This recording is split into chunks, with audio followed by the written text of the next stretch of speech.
Ah, man.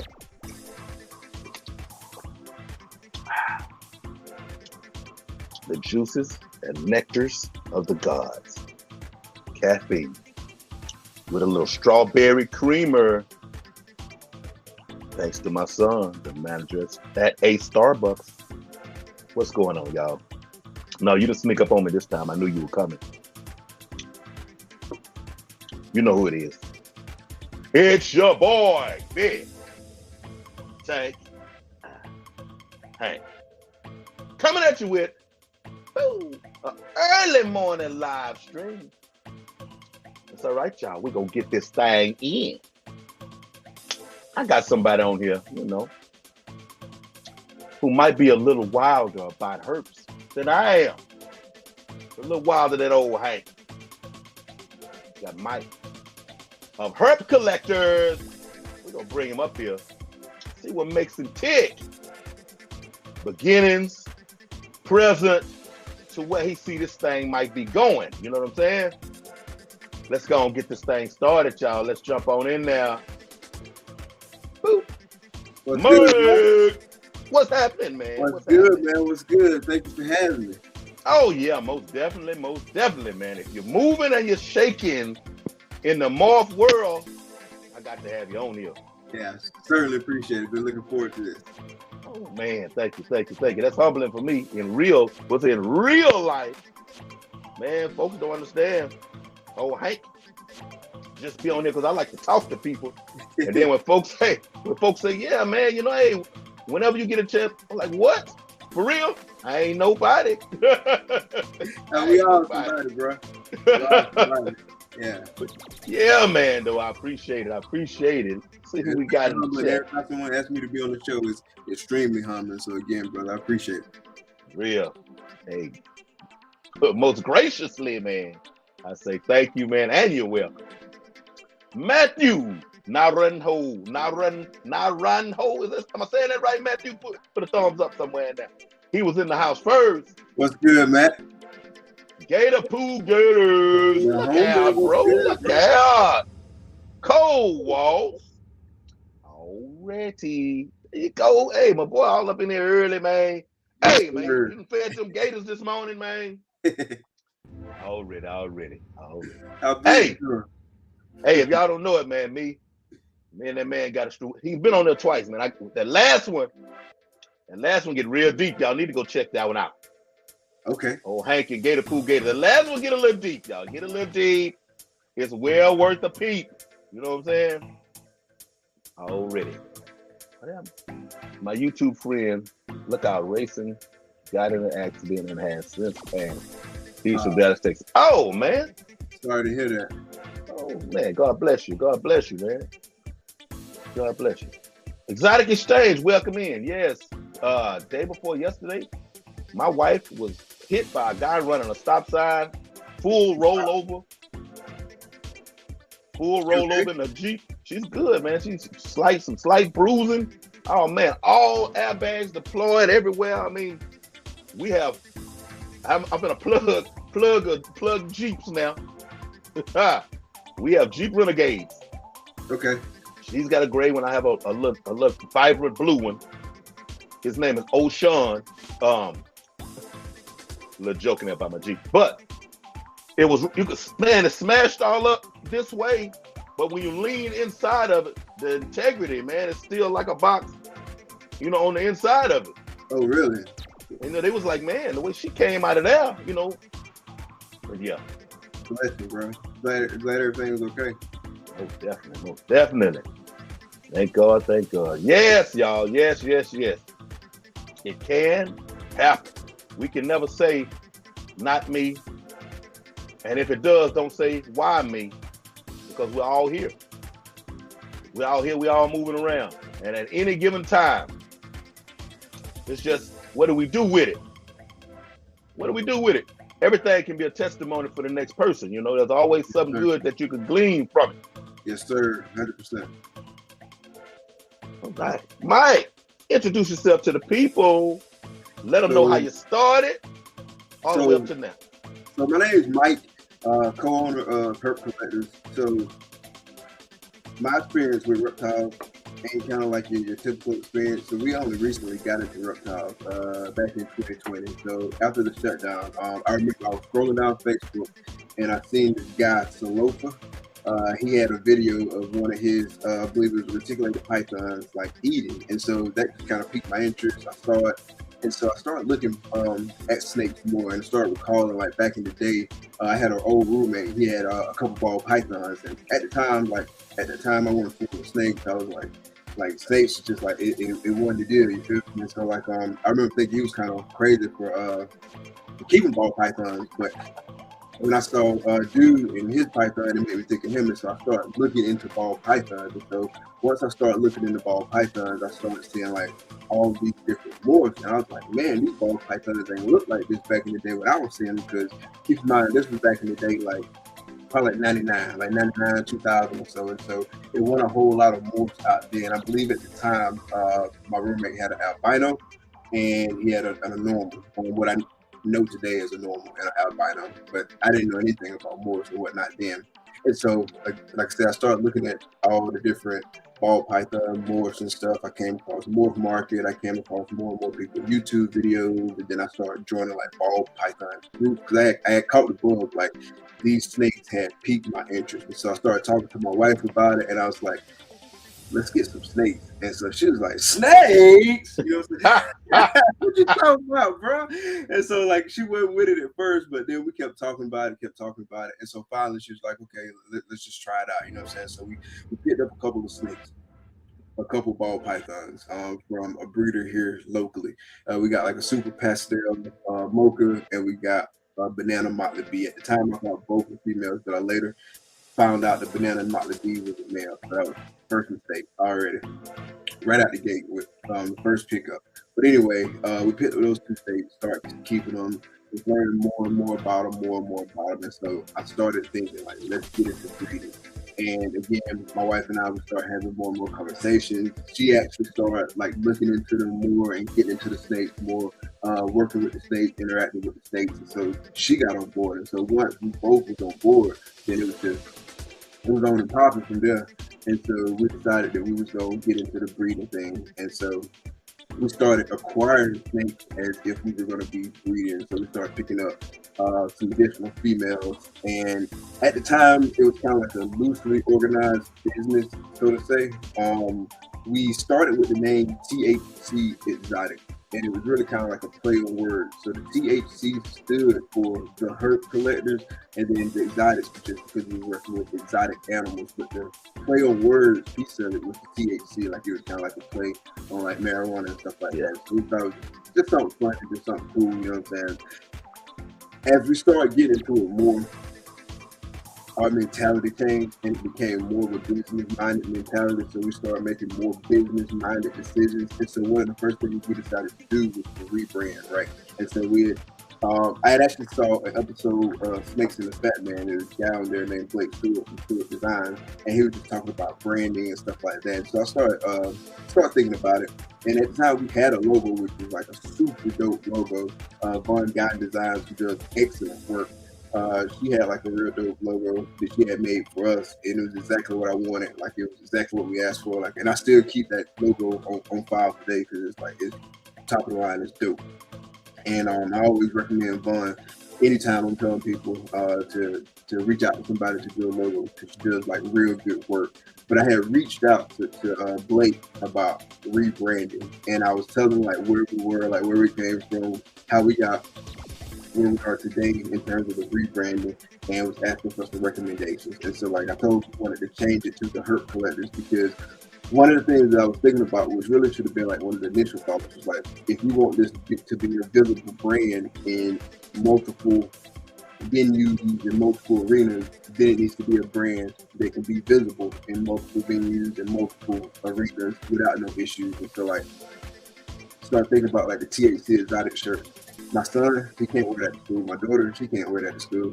And so we was going to rebrand as the HERP collectors. He was like, what about just HERP collectors? I was like, you know what? But that made perfect sense. You know what I'm saying? And then we went from there. And then we did the whole rebranding. And like I said, we was already changing our mindset and becoming like more business minded with the venture, but that was like really an inflection point, you know what I'm saying, in the growth and development of our business. And so we've just been building the collection from there. Right now, we've produced 2 clutches that have hatched. I've got like 4 clutches in the incubator, and I got a couple more girls who gonna be going this year. So this year is gonna be like the highest number of clutches so far. But this is really on our 2nd year of production so far. Last year we only produced 1 clutch. Okay. One clutch on a intentional or just? Yeah, it was intentional last year. Well, we intentionally bred the 2 females that we bred. We only had 2 girls that was of breeding size. We bred both of them. One of them built follicles for a little while, but then she resorbed the follicles, and then the other one she went and she gave us a clutch. Okay. Gotcha. How did that clutch go? It went well. So it was a 6-egg clutch, no clubs. Had 4 males, 2 females. 4 males, 2 females from the clutch.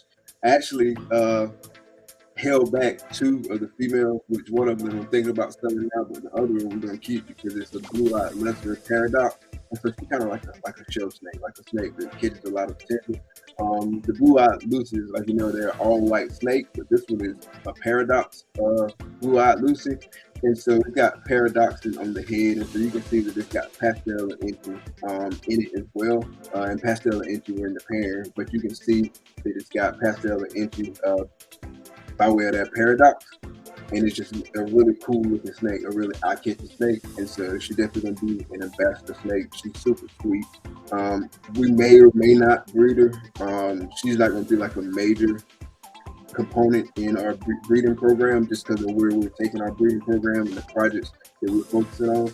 But she's definitely gonna be an ambassador snake. Like my wife, she's a school teacher, so she takes snakes to school sometimes to show the kids, and so like that's a cool snake that's gonna have them like wow, and so like it's just a cool thing like that.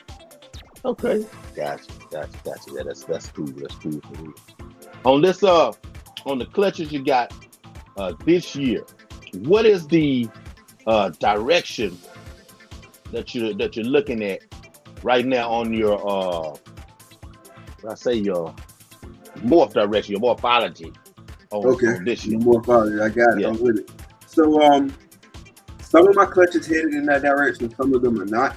And just to give a little bit of background on that. So initially when we were picking up snakes, I feel like the direction wasn't where it should have been, in the sense of, are you picking up snakes that make sense for your ultimate project, and are you kind of like thinking through step 1, step 2, step 3, so on and so forth. And so some of the snakes not necessarily like super powerful, because right now we want to focus on recessives. And so the recessives that we're focusing on are clowns, desert goats, tide, hypo, and ultra male. And so like now the animals that we're raising up, they're really kind of focused in those projects. So some of the ones that we're breeding right now are not necessarily focused in those projects. And so some of them just gonna be snakes that we sell. We'll hold back a few, but I would say we do have some snakes that are in some of those projects, and those are my most anticipated clutches. For example, I got a girl in prelay shed right now. She's a super inchy lesser hypo female, and she was paired to an OD inchy fire black pastel clown male. And so everything that comes from that is going to either be super inchy, or it's going to be black pastel inchy. Hey, hold on just a second. I got somebody with her. Can you give me 1 second? Sorry about that. Yeah, y'all. He's doing some big things, and I love it when people have a direction. When they have a direction, and they're reaching out there to get to that thing that they're desiring. Who came in later on? Exotic Exchange. What's going on? Renee, what's happening? Yeah, Cole. I'm gonna see if he has a website when he comes back on. And yes, he has an incubator. Yeah, he's got a lot going on. He definitely got a lot going on, even outside the snake. He definitely has an incubator, because in that he was just speaking on, he has eggs in the incubator as we speak. Sorry about that. I'm the only one home. Everybody running around getting prepared for the game tonight, and so I'm the only one home right now. So I had to see what that was at the door. But yeah, so that clutch. So Black Pastel and Inchy, they're allelic, and so I put that Black Pastel Inchy Fire Orange Dream Clown male to the Super Inchy Lesser Hypo female, and so everything that comes from that clutch is either going to be Super Inchy or Black Pastel Inchy, and then everything is going to be double hit Hypo Clown, and then we still got like the Fire and the Orange Dream and the Lesser floating around in there. So that's one of my most anticipated clutches of the year. Hopefully I get a female heavy clutch so I can hold back some nice double hit Hypo Clown with those other genetics at play. And then another clutch that I got that I'm really anticipating, this girl is building nicely. So far, she was at 22, 23 millimeter follicles. Last week when we ultrasounded her, so I put an Inchy red stripe Batman male to a Super Pastel Lester Desert Ghost female. And so I should have some really nice double hit DG Clown stuff happening. Because DG Clown is one of the projects that I'm focusing on. Hypo Clown is another one that I'm focusing on. Ultramale Clown is another one I'm focusing on. And so really what I want to do is make nice stuff with those base recessives, but then also obviously like double them up for double recessives and triple recessive projects like DG Pied Clown or DG Clown Hypo. Clown is my favorite recessive, so that's a recurring thing that you'll see in a lot of my projects that I talk about. Gotcha. I always like to hear hypo male off in everything. T Keys. What's good, bro? Hyper male, everything. All hyper male. Now I'm actually from Florida. I saw Cole's question about is he from Texas. Now I'm actually from Florida. I've been to Texas a few times, but I'm from Florida. Actually born and raised in Georgia, but I've been in Florida for a long time now. So. You say, do you have a website? So we don't have like an official like www website. We are on IG. We are on YouTube. We are on Facebook. And we are on Morph Market. It's HERP Collectors everywhere with this stuff from YouTube. I need to change that link, but you could just find us. Just search HERP Collectors. All of our videos and stuff will pop up. What's good, Bosa? There he is. Man. What's going on, man? Shout out to Bosa Walls. Hey, representing for you, Bosa. Super classics himself. He gonna come through. I see you, Bosa. Yes, Bosa, I think you're a triplet and you ain't telling nobody or something, man. Bosa is the soul.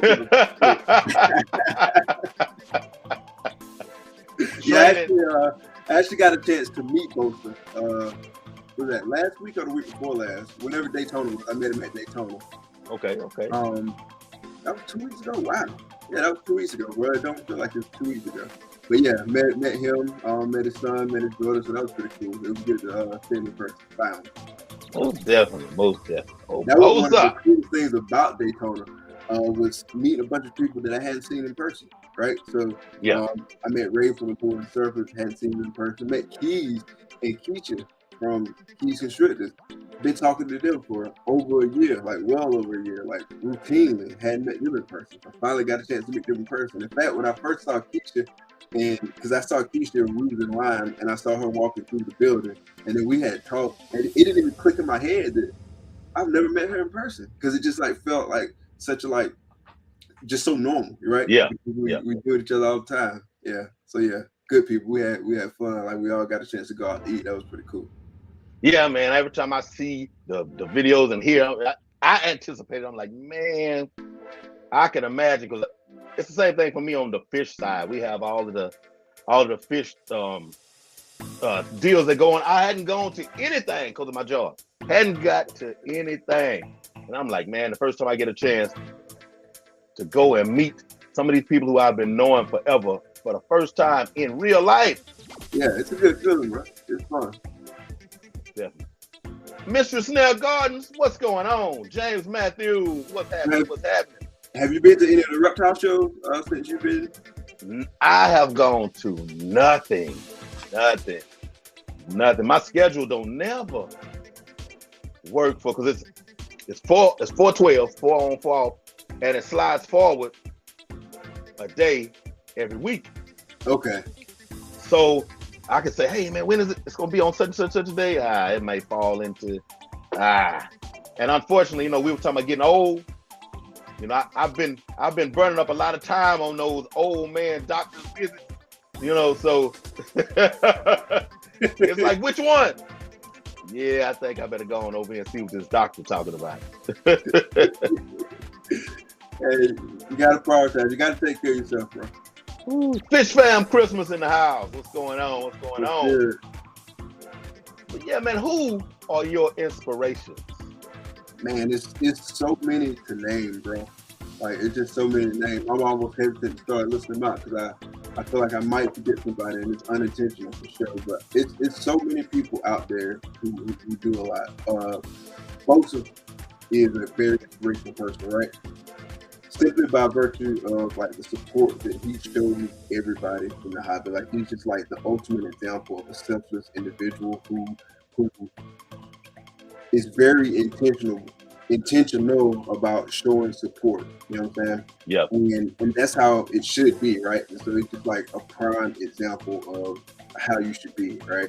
And no one does it better than folks. Nobody, hands down. Other folks is inspiration in the hobby. So Gershon is somebody who got me to YouTube, bro. Like, if it wasn't for Gershon, I wouldn't know half the people I know in the hobby, because I feel like a lot of the ways where I've like gotten to know people in the hobby is by virtue of being on YouTube, doing the show every week, inviting folks on the show, getting to talk to them, building a rapport with them, other people coming to the channel, seeing the show, seeing my face, because I used to just post pictures of the snakes, bro. Like, I never, like, the most you would have got from me, as far as like me personally, is like my hand, right? You might see my hand in the picture, bro, but that was it. That was Mike. Like, everybody probably thought Mike was like this. And so, Gershon was like, bro, like, you got these snakes, you're really trying to get out there, you need to get on YouTube. And so, like, he pushed me through that door. We joke about it because he definitely he reminds me, like, when you weren't doing it, you need to get on there, you need to get on there, you need to get on there. And so, like, that helped me get into YouTube and start like expanding in that space. And so that was like super helpful, you know what I'm saying, in terms of like some visibility, putting a face with the brand, getting our name out there, and just doing more in the community, right? And so Gershon's definitely very inspirational. Like I said, it's so many to name. I mean, the Keys family and everything that they're doing, just to see their growth. Like, last year this time, like, they was really kind of like getting started with the YouTube and everything, getting out there on social media, and then to just explode and skyrocket the way they did. That's inspirational, right? It shows that, hey, if you put forth the effort, if you're consistent, you put down a good product, then everything else will fall in place. And so they're just a prime example of that. And then they cool as hell at the same time, you know what I'm saying? Yep. So that's great. That's great. I mean, it's so many people, bro. It's like hard to name. Ozzy is a huge one, right? Ozzy is a huge inspiration, just because of how business minded he is, and not just business minded in the sense of the snake, but outside ventures as well. You know what I'm saying? And encouraging folks to be in there, like, with the real estate, and then spreading that knowledge, and being just kind of like a beacon of knowledge, and being willing to share that knowledge from his platform in the way that he does. It's so many, bro. Nicole talk about it, bro. Nicole is another one. Nicole is a prime example. Just where she got like 30 years of experience, bro. Like, you can't beat 30 years of experience, like. And it's not just with one species. I mean, she got retips, she got ball pythons, she got boas, she got ferns, she even got some tarantulas.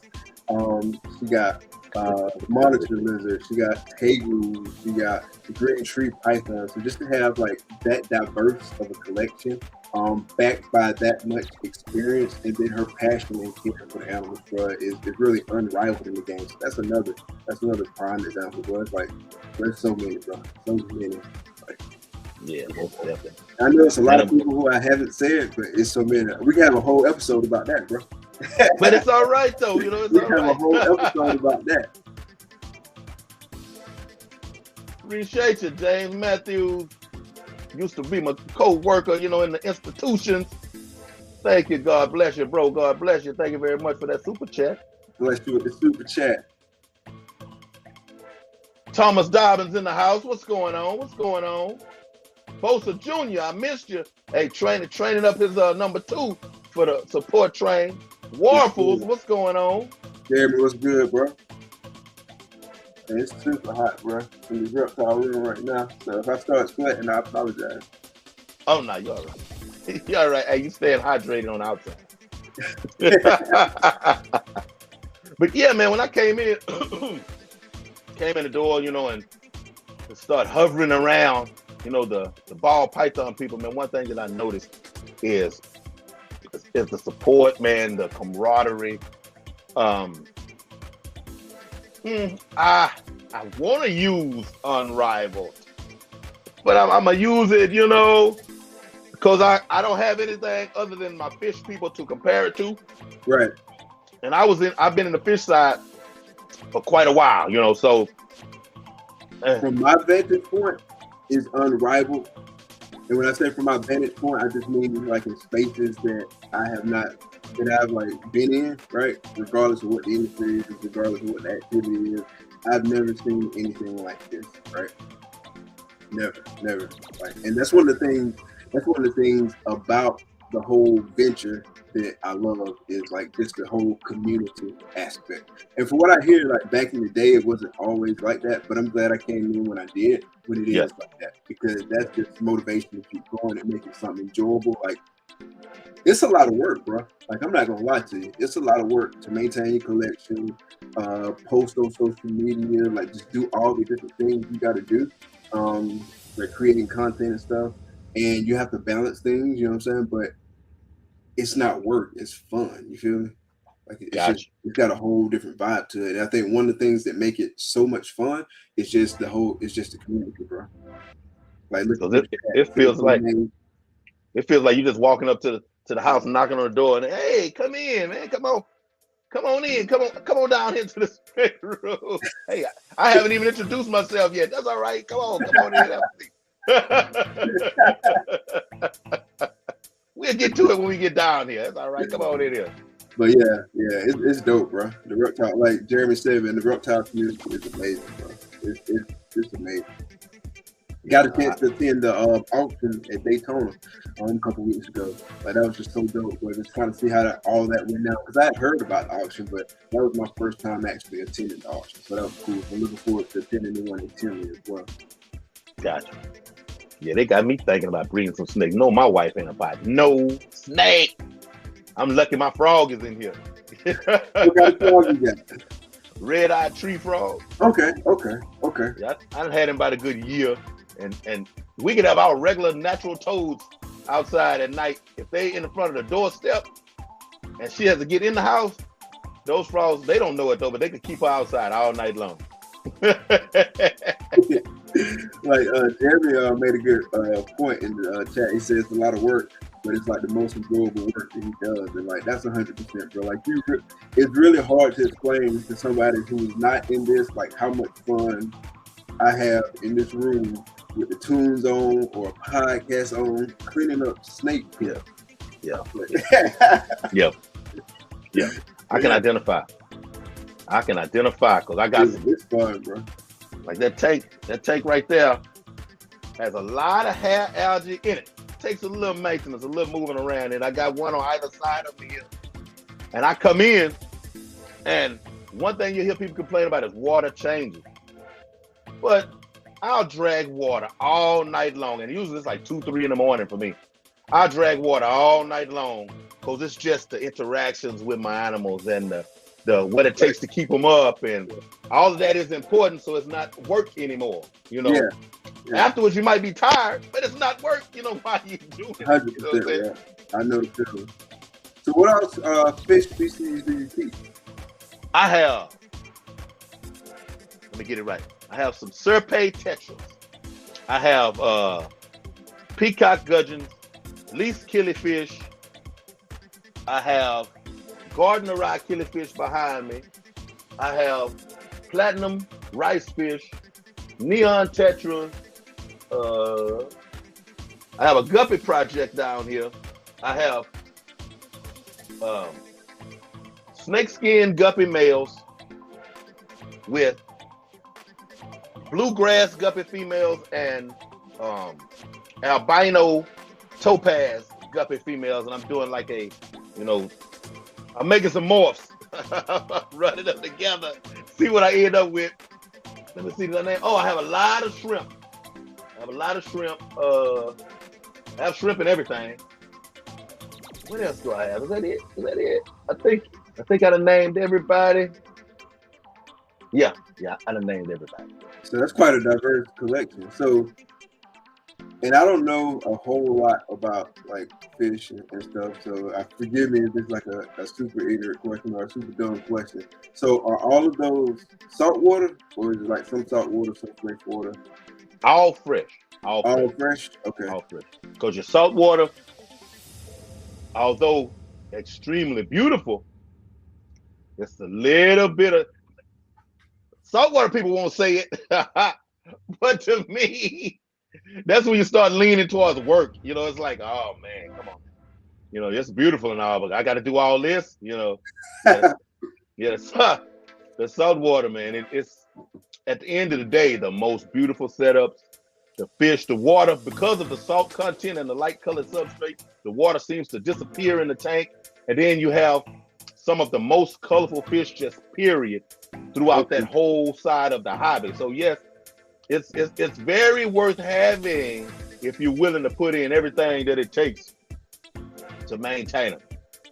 So keeping saltwater fish, which one's more expensive? Because I heard people saying keeping fish in general is expensive. Saltwater Saltwater is probably 2 times, 3 times more expensive. It really is.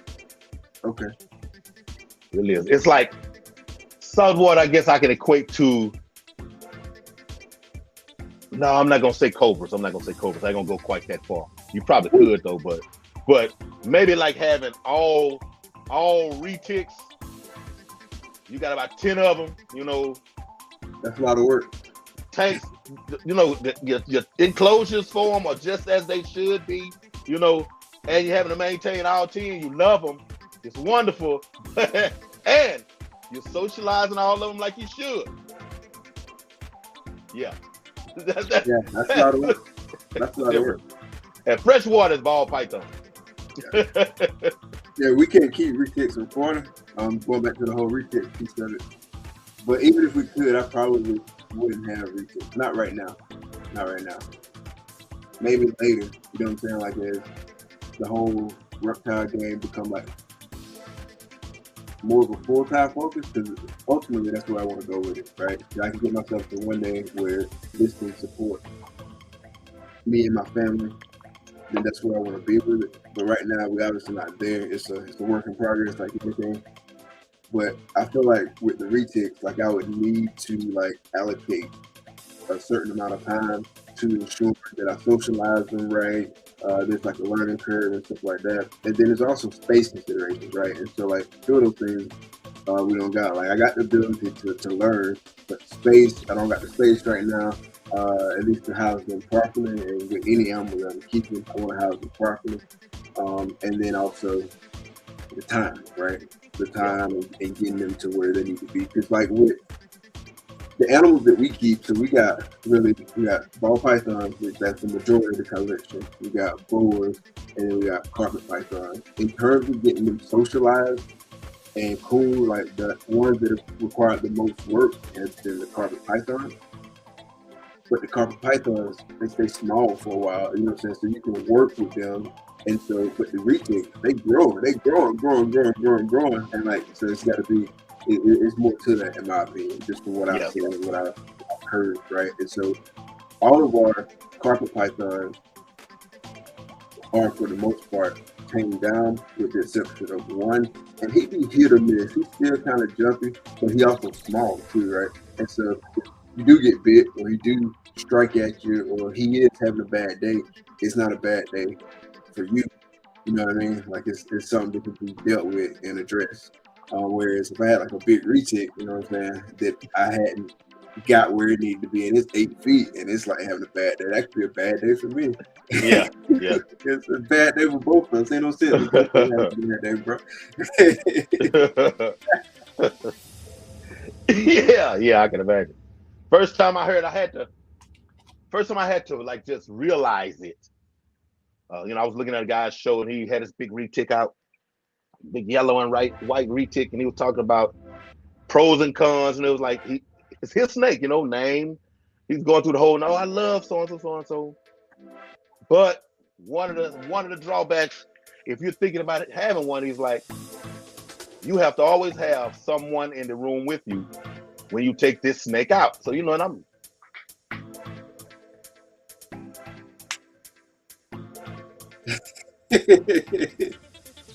Like that's really something you have to want to do,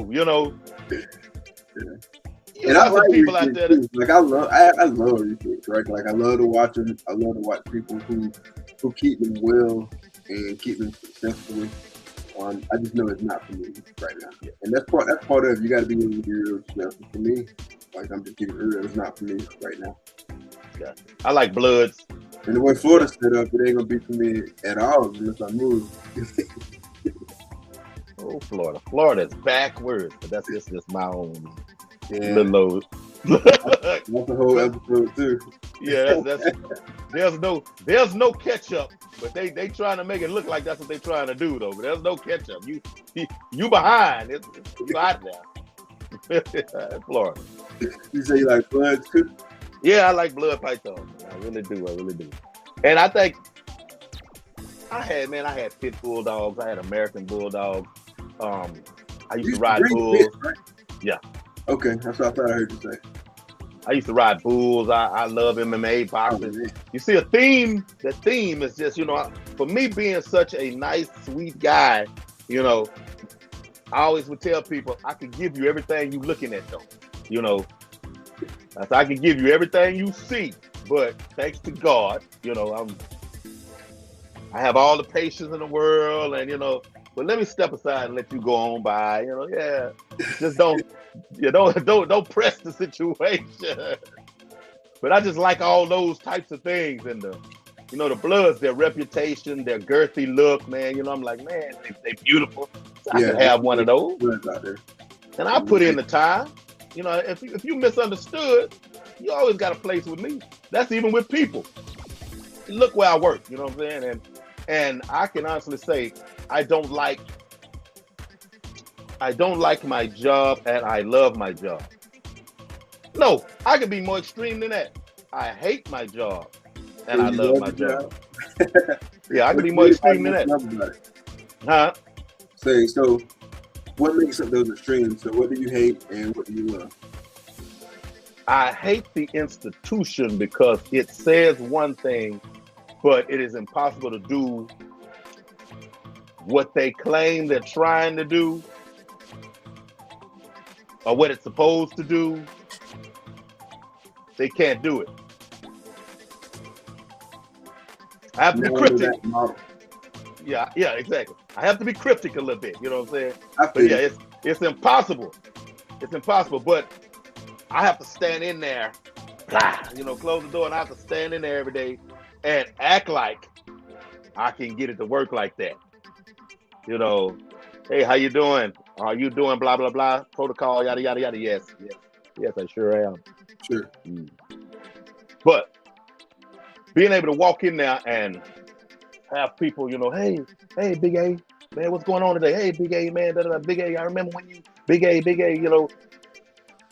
one guy called me coach, another guy called me this, called me that, just because of what I impart into them, what I give unselfishly. First of all, they're men just like I am. Right. I didn't put them in there. So why you're in here has nothing to do with me.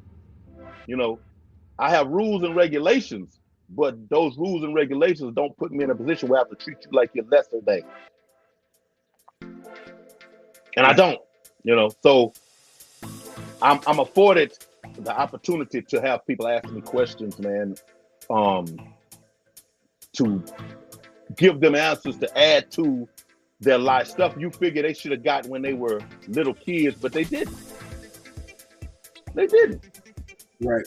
You know, you ask me, I'm gonna give it all to you. I'm gonna fill your cup. You know, you're gonna get full. You're gonna get hydrated. You're gonna get the whole nine messing with me. You know, You're gonna get this mileage. You're gonna get this yeah, you gonna get all of it. Hey, but that's good though. Like it's fortunate for you to be in a situation to where you can do that, right? Because you never know when you dropping jewels on folks, they might plan that. You know what I'm saying? And they might grow from that. So that's a great opportunity. What's good, Antoine? What's going on? What's going on? Yeah, man, I've had guys. Ray, what's good, bro? Like I said, I was telling you, I met him 2 weeks ago. That was dope. Oh, okay, got it. And they told me, yeah. So it was me, Keith and Keisha, Ray and his girl, and my wife. We was at where do we go? We went to some buffet. It was good though. And got a chance to just kick it, lay back. Man, I'm gonna get a chance to do some of that, man. One day. Do it, bro. You got to do it. One day. Yeah, man, it's fulfilling, man. You know, if you already know what shoes you're supposed to be walking in, and don't fight it, it's a whole lot less you have to worry about. Cause trust me, this world throws a whole bunch at you that ain't nothing you can do but catch it as it's coming. So if you don't have to add to yourself with no nonsense, don't do it. 100%. 100%. Yeah, you definitely need to check them out. Like, I know you probably heard by now, but they got the shows in Arlington. Yeah. Those are some big shows, so that might be a good one to go to if you can get to it, if your schedule allow it. Because there's going to be a lot of people there, and so you get a chance to meet a whole bunch of people who you've probably been chit-chatting with online and the chats and whatnot. So that's the goal. Hopefully we can get to Arlington next year. But that's the Tish talk about it quite a bit. The Arlington show? Tish, Python's Farm. Yeah. Talk about the Arlington show? Yeah, the Arlington show, yeah. Yeah. She talks about it hard. I'm like, Tish, what is it with you? Arlington? I'm like, this is the Army connection. You talking about jumping across the United States. You go hit Arlington. You go get there. I ain't mad at you. Yeah, we try to get it that one next year. Hopefully we can make it. We hit Daytona and we're going to Tinley this year, so those two big shows we're going to. But we're going to try to get to at least two big shows next year. And I like to get to Arlington. But Daytona's almost like a given, right? And I don't want to miss Tinley, so it might end up being first. We'll see. But Daytona for us is basically a given because we about 2 hours away from Daytona, and so it's a hop, skip, and a jump right up the road. You know what I'm saying? And so we just go there and cool it for the weekend. Gotcha. Are you ever gonna vend at any of these shows? Eventually. Right now, I don't have the inventory that really justifies it. Nor do I have the equipment right now. Gotcha. We got to get some equipment. Like, we got to get our table covers. We got to get our banners. We got to get our display cases and all that, and just really kind of build out our kit, so to speak. So we need to pick up that kind of stuff. We can build it over time, but it's some non-negotiables that you got to start with. So you either got to buy it or you got to borrow it from somebody. Just whatever makes the most sense or whatever circumstances dictate. And also the inventory, that's another piece, right? And right now we don't have the inventory. Like right now we only got 6 hatchlings. And so for me, 6 hatchlings, it would make sense to take that to the show and go through like all the rigmarole of getting set up for the show. But like I said, we got several collections in the incubator, and then we got some expanded collections. So early next year, it'll probably make more sense. But our venue will probably be like limited to like some local shows, right? So in Gainesville, we're like 2 hours from a lot of places. We're 2 hours from Daytona, we're 2 hours from Tampa, 2 hours from Orlando, hour and a half from Jacksonville, hour and a half from this place. But also this is my hometown, but they also have a reptile show there. So we like centrally located within 2 hours of a whole bunch of different local shows. And so we'll probably start kind of with that local show circuit and then go from there. Gotcha. What's good, Malacio? In the house. Again. Already. Hey, what are you housing your critters in? And what are you housing them on? And do you raise your own feeders? So we got the ARS rack, which you can see. And then we got the PVC racks. Most of those PVC racks, with the exception of one, are sea serpent racks. Sea serpents, they here in Florida, really good guy, Chris, cool dude. And he made some real quality PVC racks. So all of our PVC stuff is sea serpents, like I said, with the exception of that one. So we got hatchling racks from sea serpents. We got adult racks from sea serpents. And then we also got an incubator from sea serpents too, the hot box incubators. And so the majority of our equipment is sea serpents, with the exception of that one PVC rack that's not. And then we got the ARS rack that you can see like clearly behind us. In terms of what we house on cocoa, we've used several different kinds of cocoa. Like the first cocoa we used was Record Chip. Then I started using some Grow It stuff too. Gershon put me on. And then we also started using Cocoa Blocks and Freedom Breeder. We use that from time to time. And then here recently, most recently, we started using the chipper. The chipper is another cocoa substrate out there, and it's guys local to me that I can get it for the low from, right? So like at the show, as an example, the Daytona show, they had the chipper for like $10 a block. And if I was to order like a single block of some other brand, it's $30 for that block. So that's a big difference. You know what I mean? Yeah. So that's a huge difference. And so like, and then the last shipment of the chipper that I got before, I got it like $12 a block, right? And so just because I could just go to the dude's house, pick it up, he had like a half a pallet. It's all right, boom, okay, give me $20 for that. You know, I was at the show, $10 a block. I was like, okay, bet, cool. Give me 20 bricks of that. And so we've been using the chipper, and we're gonna be using the chipper until we run out. I might get some more of the chipper if I can source it locally again for another good price. And we want to try out. It's called Cocoa to Go. I think Jeremy did a video about Cocoa to Go, so I asked him about it. But then I heard like Jen from Cigar City Exotics, she had picked up some Cocoa to Go from the Daytona show, and she really liked it. So that's like two people who, you know what I'm saying, I value their opinion, and they really, really like it. Snakes for the Memories use it too. I talked to them at Daytona about it. And so that's three different breeders that I value their opinion. They really, really like it. So we're going to give it a try. Okay, most definitely. Do you raise your own feeder? Oh, good. Yeah, I forgot to answer that one. So a little bit. We raise ASFs, so African soft furs, but that's it. We don't raise enough to keep the whole collection either. So we supplement that with getting live feeders from a guy here locally. You just trying it out, or you just gradually getting to where you? So I want to answer that. I'm just trying it out, really, kind of just for like a few that I eat. Because I don't think my wife will let me build it out. That's why I'm that's why you trying to get me in trouble. Like. Hey, the political answer. There's nothing ever wrong with the political answer, man. There's nothing wrong with it. Yeah, so the reason we started breeding the soft furs is because we do have a few they only eat ASF, and then sometimes when ball pythons fall food, an easy way to get them back on a lot of times is to like switch it up to like African soft furs. And so we just breeding like a few right now, and so we don't breed enough to feed the whole collection. I would like to get to a point to feed the whole collection, but I don't know if that's a possibility right now.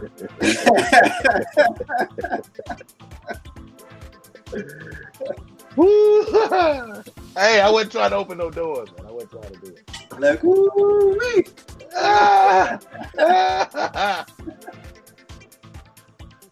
Hey, Cole, so you have any red tail boas?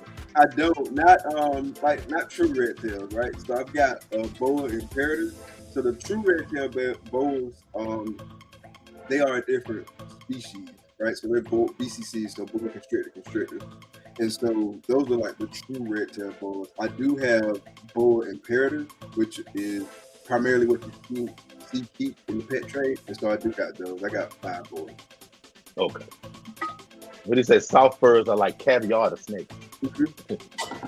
And they love it. And I like our sulfurs. Like, they get a bad rap sometimes because they can be mean.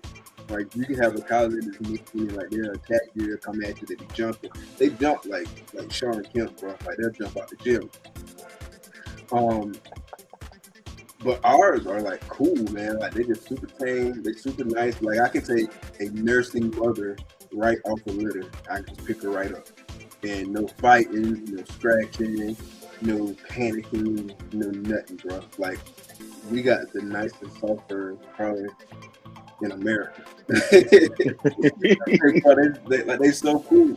And like when we walk up, because we keep them in these reptile basic stores, right? And so like they cool to just look at, right? And just kind of see how they interact within the colony and just kind of see how they are. And like they'll come, like they'll be trying to feed us. Like we'll walk up to the thing and they'll grab some food, walk up to the thing and like offer it to us. Like they cool, bro. Like Hey, look. They can't offer it to me, man, because then I won't nobody get fed to nothing. It's hard, man. Like those adults, bro. Like I don't even know what I'm gonna do with those adults, because like we've only been breeding the sulfurs for a few months, so we still on like all our first sets of adults, right? So we got 3 colonies right now, and so the first colony was the first one we had, and then the second and third, so on and so forth. So they had like different points in their life, age-wise, because we staggered like the pickups of the colonies, so we could have them at different points age-wise, so we can have like a good rotation. You know what I'm saying? And so we haven't came to the point to where the adults got too old. You know what I'm saying? To breed consistently. And so I don't know what we're gonna do because they cool. Like I know them. I know how they act. It's just like I don't know what to do with them, bro. Like maybe I don't know. We haven't figured that out yet. We need to figure that out because the next 6 to 9 months we'll be there. Yeah. And we don't need like a house full of pet ASF. But like I said, they personable, bro. They cool. I know them, so like, and they all got their own individual personality too. Like, so we haven't got to the point of what do we do with the ex-breeders yet. So I don't know. It is a weird predicament. Yeah, that would be so crazy. The babies we don't get attached to necessarily, because some of the babies get fed off at various sizes, and so they don't even have a chance to, you know what I'm saying, to like develop a personality or anything, yeah, or develop like a connection or whatever. And then some of them we see them when they get older, so like they just getting older and probably like right before breeding size, but they getting fed off themselves. But those ones that we've had for like several months now, that we know, that's a whole different dynamic. So it's weird. I don't know. I'm open to any suggestions of what people do. Some people probably just feed them off and don't care. I don't know. It's just weird. There's one. Freeze. That might be just as hard to do, right? Oh, freeze.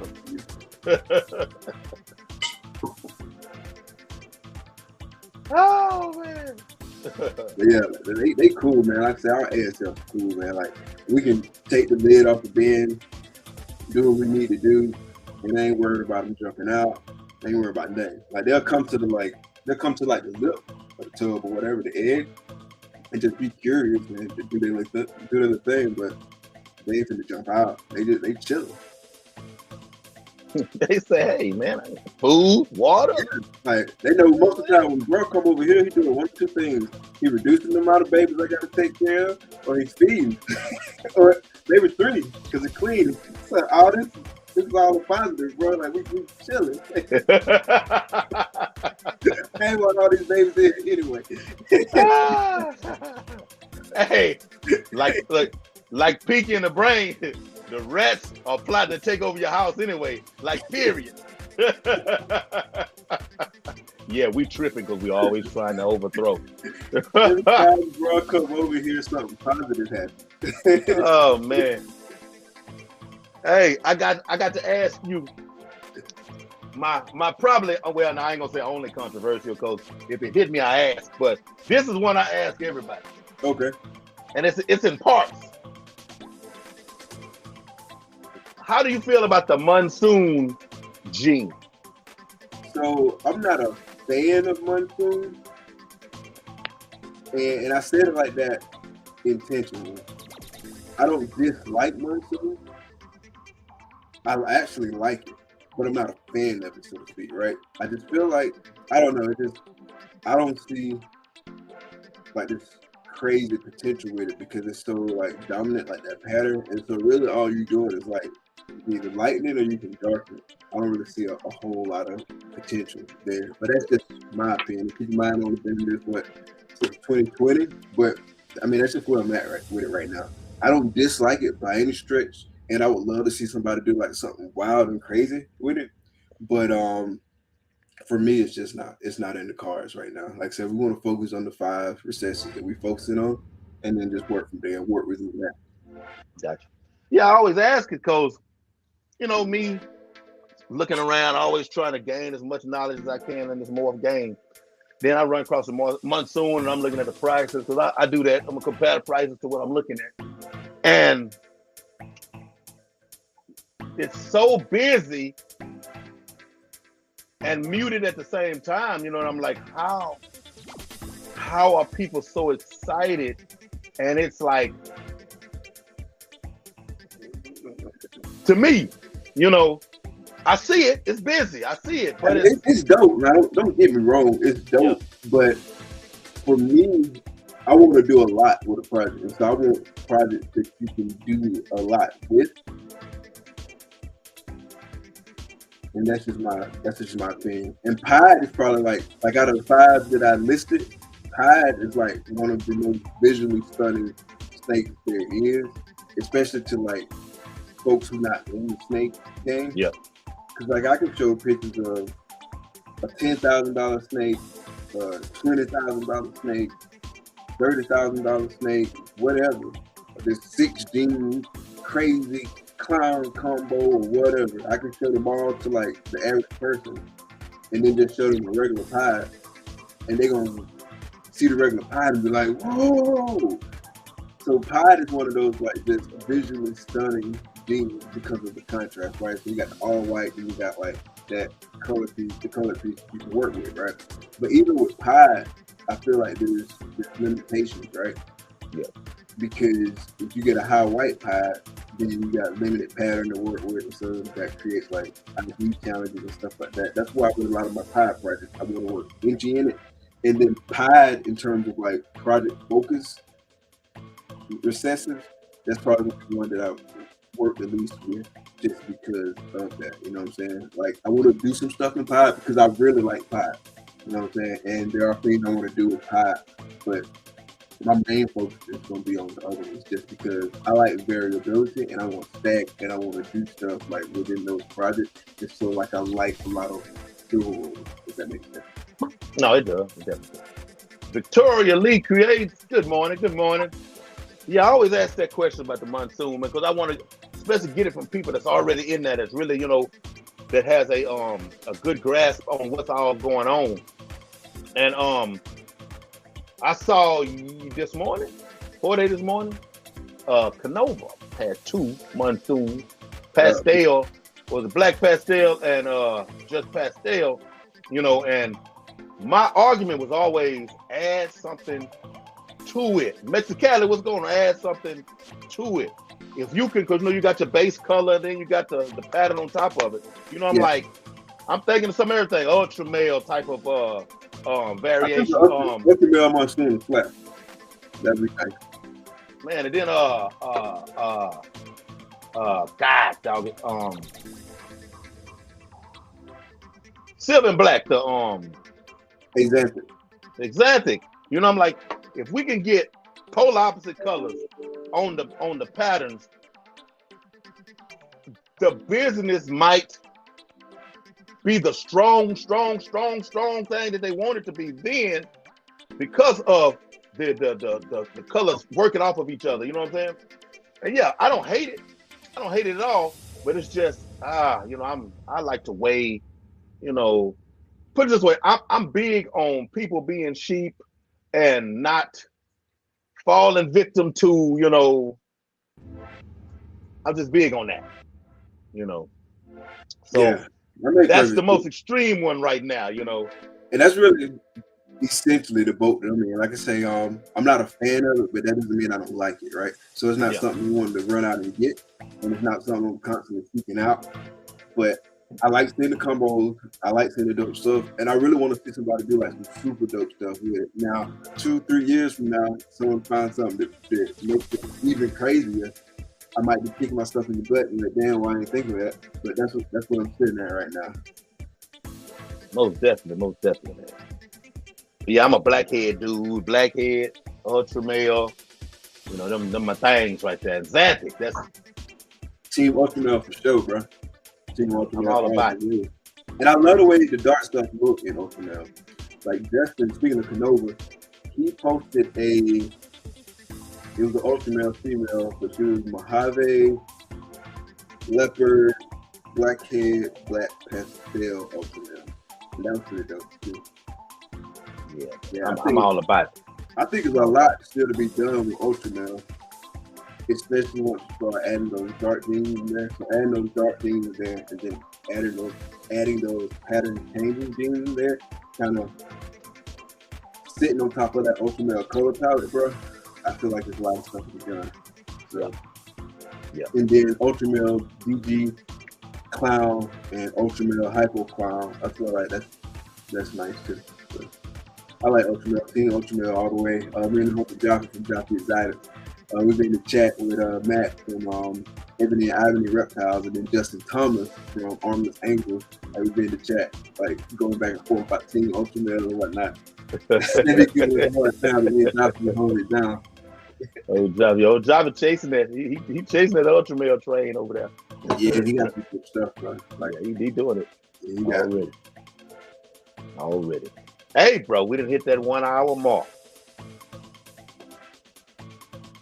And we're going to get on out the door, man. We're going to get on out the door. I got some weed eating to do. And, you know, weed eating to do. And, oh, okay. Hey, thought I said some weed eating to do? No, weed eating. And you know how we do. Yeah, right? Yeah. No. Weed eating. I remember those days, but you know, yeah. That's what weed to do. I was like, man, I didn't know, hey.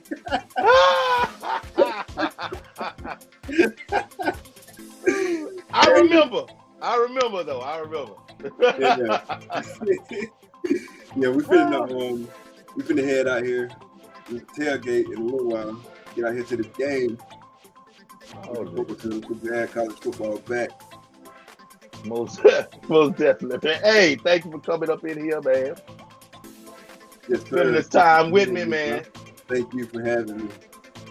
Thank you very much. Hey, y'all in the chat over there, man. Thank y'all for coming and hanging out. Thank you. 100%. And then for those that's checking out the replay, glad you're here. Any way that you can be here.